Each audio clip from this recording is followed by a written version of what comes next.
4月27號晴，我終於都肯出門啦。行喺條街度，眼前嘅所有嘢都好似唔係真嘅一樣。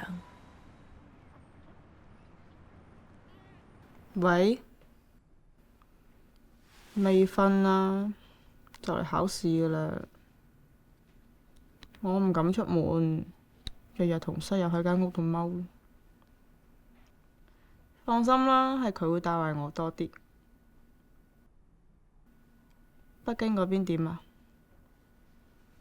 英國呢度越嚟越嚴重，一日衰過一日啦。唔講住啦，係咁啦。